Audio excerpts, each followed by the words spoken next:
لو عندك فكرة الفيديو وبتقول لنفسك أنا ما عنديش كاميرا ولا وقت للمونتاج، خليني أقولك إن الذكاء الاصطناعي حل المشكلة دي خلاص. في أدوات دلوقتي بتخليك تكتب اللي أنت عايزه وهي تتكفل بالباقي.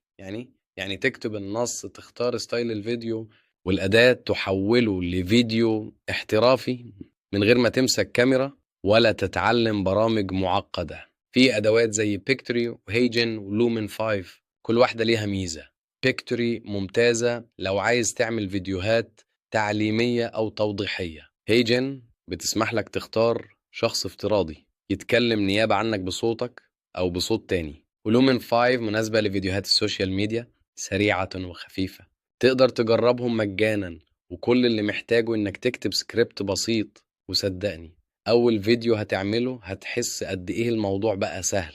دي مجرد البداية.